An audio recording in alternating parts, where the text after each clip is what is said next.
Okay. Saan ba isa? Ano natatapan? Kasi hindi ka. Wala ba yung nakaaraw ko? Hindi. Ito po ay makikita.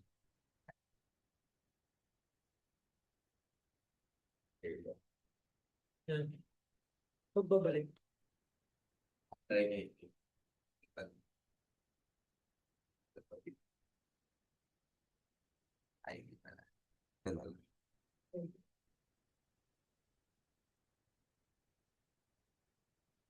Dito. Pwede ba ma-minimize?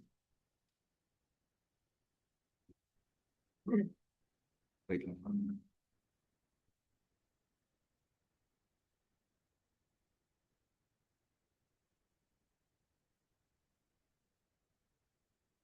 Muli, isang magandang umaga po mga kapatid. Ang inihanda ko pong topic sa umagang ito ay remember God in every season. So, makikita naman po natin sa ating mga buhay na tayo po talaga ay nakaranas ng mga pagsubok na ito ay maging may panahon na tayo ay sinusubok ng mayroong masaya, mayroong pagtangis. So dapat inaalala po natin ang ating Panginoon sa lahat ng season ng ating buhay. Lalong-lalo na naranasan po natin, hindi po natin maiwasan. Sabi nga sa Bible study natin kanina, lahat po ay makakaranas po. Kung ikaw ay maging mabuti o maging ikaw ay maging masama. Kaya ang sabi po dito sa aklat ng Ecclesiastes, sabi niya, remember God while you are strong. Ito po yung pinaka mensahe ng ating mensahe sa ating Bible study sa araw na ito. Sabi niya, remember your Creator in the days of your youth, before the days of the trouble come, and the years approach when you will say, I find no pleasure in them.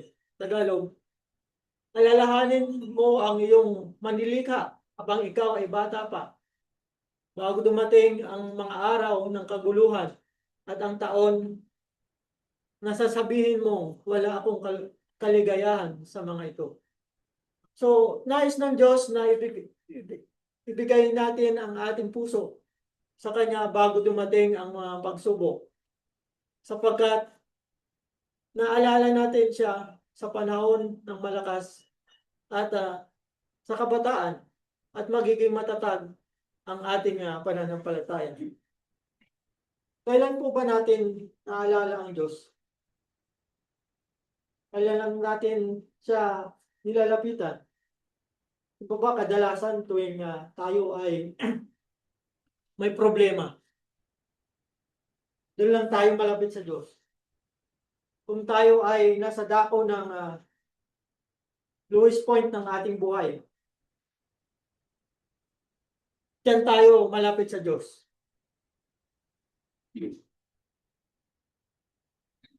Diyan tayo laging nananalangin. Minsan umiiyak pa tayo. Doon lang tayo nalapit sa Diyos. So, sa pag-aaral ko na ito, na pinapakita na hanggang tayo po ay walang problema habang malakas pa tayo, sabi nga dyan, habang bata pa tayo, ay kailangan na po nating alalahanin ng Diyos. O i-prioridad ang Diyos sapagkat habang tayo ay bata pa, tayo po ay makakapag-gain ng ating pananampalataya sa Diyos. Sapagkat, sabi nga, mayroon na mababasa sa Bible na turuan mo ang bata sa kanyang lakaran upang ito ay hindi niya hihiwalayan. So, mapalad po ang mga kabataan na kung tayo po ay naglilingkod na po tayo sa Panginoon.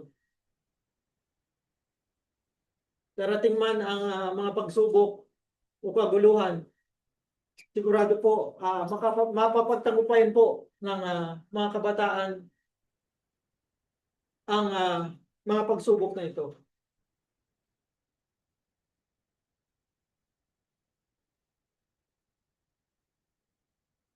Number 2, acknowledge God in all your ways. Sa Proverbs, sabi niya, magtiwala ka sa Panginoon ng buong puso mo at huwag umasa sa iyong sarili mong pangunawa. Sa lahat ng iyong lakad ay kilalanin mo siya at ituwid niya ang iyong mga landas. So, sa lahat po ng araw ng ating mga buhay, sabi nga sa ating pamagat na remember God in all our season. So dapat po natin sa pagpapatuloy po ng ating mga buhay, dapat kasama natin ang Diyos sa ating mga desisyon, sa ating pangarap, sa ating mga pag-aaral, sa ating pagtrabaho, sa ating relasyon, hindi lamang sa oras ng problema. Marami po ang nakakaalala lamang o nakaka-acknowledge lamang sa ating Panginoon, sa Diyos. Kapag tayo ay nasa mababa, kapag tayo ay may mga problema, doon tayo nagiging malapit sa Diyos. Kaya dapat naman sa lahat ng ating buhay ay kilalanin natin siya. Kaya huwag po tayong umasa sa ating katalinuhan lamang. Kapagkat sinabi niya dyan, not on your lean, not on your understanding. Sabi nga sa Bible study na kanina, hindi natin natataho ang pag-ibig ng Diyos. Mas maganda ang plano ng Diyos kaysa sa atin. Kaya sabi niya, magtiwala ka sa Panginoon ng buong puso mo at huwag kang umasa sa iyong sariling kaunawaan. So napakahalaga po habang tayo ay nagdaranas o namumuhay sa sanlibutan ito, ay i-acknowledge po natin ang ating Panginoon sa lahat po nating mga gawain, sa lahat po nating lakad, upang tayo ay ituwid ng Diyos sa ating mga landas.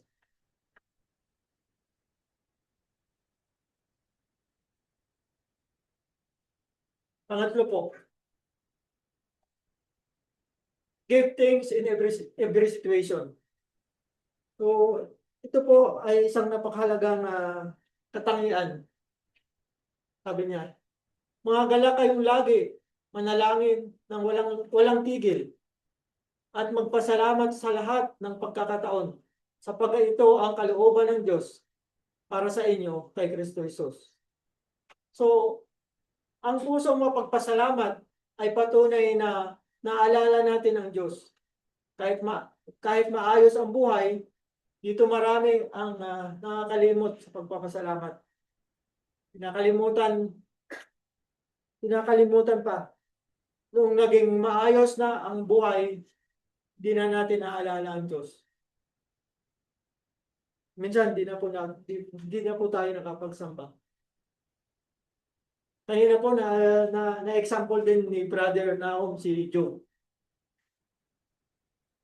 Nakita natin kung paano nag-sacrifice o nag-suffer si Job sa pagsubok na ibinigay sa kanya ni Satanas. Pero hindi po nasumpungan ng pagkakasala si Job sa kabila ng kasalanan na yun. Hindi niya kinalimutan ang Diyos. At sa kabilang banda po ay nanait po ang Diyos, si Job sa kanyang pagsubok.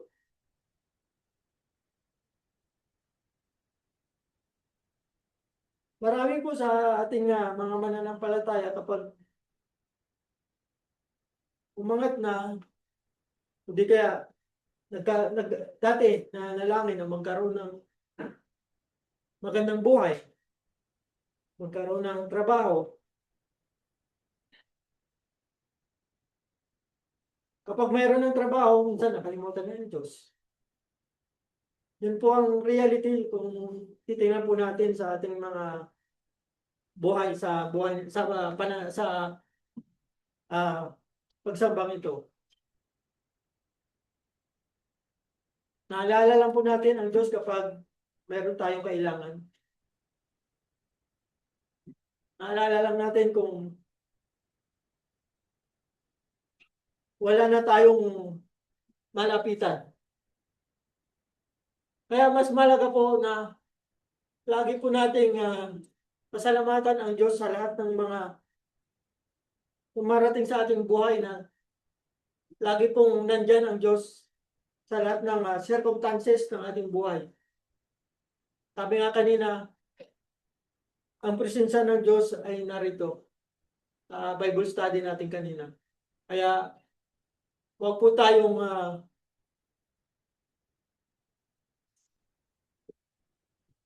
mag-isip ng kung anong nandyan ba ang Diyos doon sa Bible study kanina.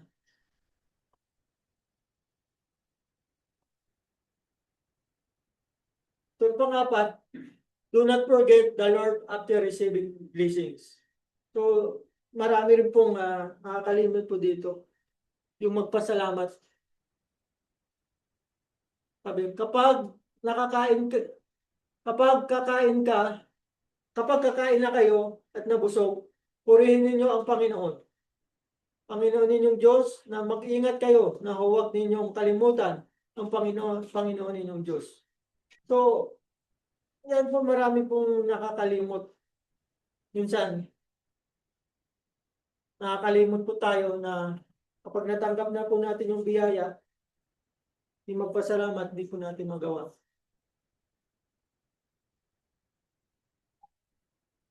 So, napakalaga po ang pagpapasalamat sa natatanggap natin mga biyaya.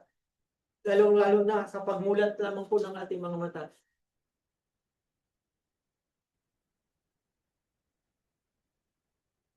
Mayroon po akong kunting tanong. Kung bibigyan ka po ba ng isang milyon, tatanggapin niyo po ba? Kung kinabukasan ka naman ay mamamatay ka, kung mawalan ka ng buhay. Di po ba? Siguro ang tanong niyo po, hindi. Bakit? Mamamatay ka eh. Anong point ko po doon? Yung kadagising mo lamang po sa umaga, ay isang napakahalagang biyaya na dapat po natin ipagpasalamat sa Diyos.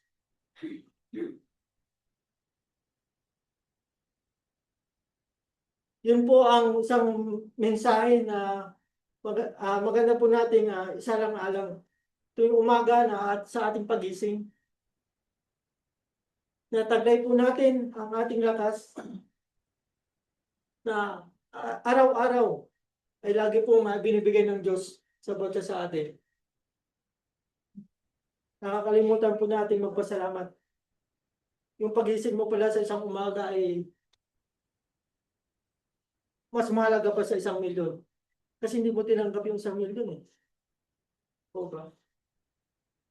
Kaya kapag natanggap po natin yung blessing na yun sa umaga, magpasalamat po tayo mga kapatid. Kapag dito pinapakita na tayo po ay magpakumbaba at tunay na lingkod ng Diyos.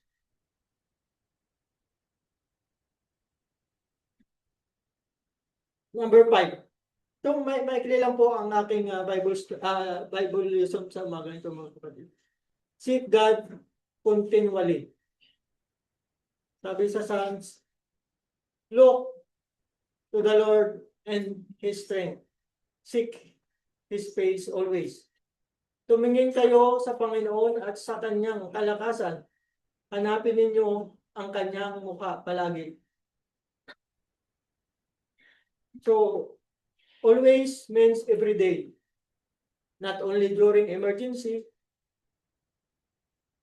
Yan po ang lagi po nating nakakalimutan. Lagi na lang po natin naalala ang Diyos kapag may emergency tayo. Aminin po natin sa hindi, kahit ako minsan, parang ganun din po ang natin mga tao. So ang palagi po ay nangangahulugang araw-araw. Hindi po lamang kapag may kagipitan. So seek God continually. So number 6, let everything be done for God's glory. So gawin po natin na ang mga bagay na ating ginagawa sa pagpupuri sa Diyos. Sabi nga, kaya kung kayo man ay kumakain o umiinom o ano man ang inyong ginagawa, gawin ninyo ang lahat para sa kaluwalhatian ng Diyos. So, remember God is not limited to church or prayer. It includes ordinary daily activities. So, ang pag-aalala sa Diyos ay hindi lamang sa simbahan o panalangin. Kasama nito ang pang-araw-araw na gawain.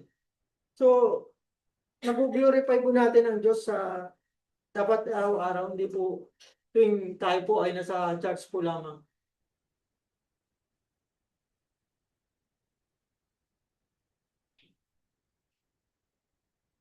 So, malapit na po akong magtapos mga kapatid. Ito po ang aking huling summary. Many people seek God when they face problem, sickness, failure, troubles, or fear. But the Bible teaches us to remember God in all your youth, in strength, success, joy, and peace as well. Our relationship with God should not be an emergency response. It should be a daily walk. Thought, do not wait for trouble before you seek God. Remember Him while life is good, so your heart will remain faithful in every season. Final verse po na, conclusion po na verse, Bible passage po na aking sasabihin. Sabi dito sa Revelation chapter 2 verse 10. Magtapat ka hanggang kamatayan at bibigyan kita ng putong ng buhay. So, ang requirement po nito para ikaw ay magkaroon ng putong ng buhay sa lahat ng season ng ating mga buhay. So, makikipagbaka sa sanglibutan ito. Magtapat ka hanggang kamatayan at bibigyan kita ng putong ng buhay. Yan po ang sinabi ni Apostol Juan sa kanyang sulat. Na magtapat tayo hanggang wakas at bibigyan tayo ng putong ng buhay.